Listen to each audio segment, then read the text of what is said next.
Hello बच्चों। Question में velocity time graph of a particle moving in a straight line as shown in the figure, the acceleration of the particle at t is equal to 9 second. तो देखो बेटा, VT graph का जो slope होता है वो हमें एक्सेलरेशन देता है, क्लियर है।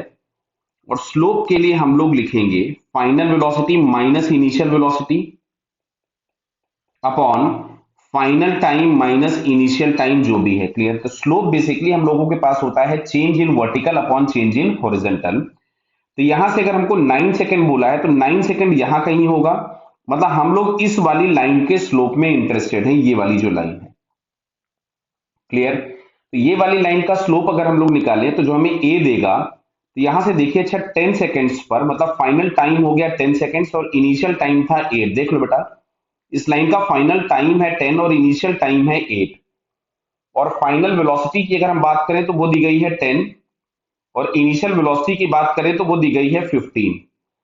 तो यहां से हमारे पास आ रहा है minus of 5/2, it is -2.5 metre पर सेकेंड स्क्वायर। यह है हमें एक्सेलरेशन। तो एक्सेलरेशन ही क्वेश्चन में पूछा है, तो आंसर हमारे पास होगा -2.5। तो यहाँ पे देखो बेटा, चारों ऑप्शन में नहीं दिया गया है तो फायदे से क्वेश्चन गलत हो गया। मेरे को जो समझ में आ रहा है, इन्होंने यहाँ पे ग्राफ, मतलब ये जो ग्राफ बना है उसके अकॉर्डिंग आंसर हमारे पास -2.5 मीटर पर सेकेंड स्क्वायर ही आने वाला है, ठीक है। अगर इसमें ग्राफ ऐसा होता, देखिए मैं अलग से बना दे रहा हूं बट इसको आप एक्चुअल ग्राफ नहीं मानेंगे, जो ग्राफ बना हुआ है एग्जैक्टली वही है।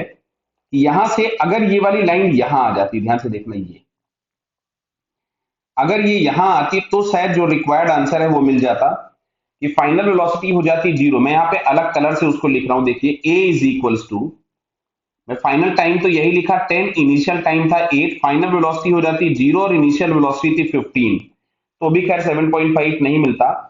चलिए खैर, तो समझ में आ रहा होगा आपको ये जो हम लोगों ने क्वेश्चन किया, इसका आंसर फिलहाल हम लोगों के पास आएगा -2.5, जो कि यहाँ पे चारों ऑप्शन में नहीं दिया है, क्लियर बेटा। All the best.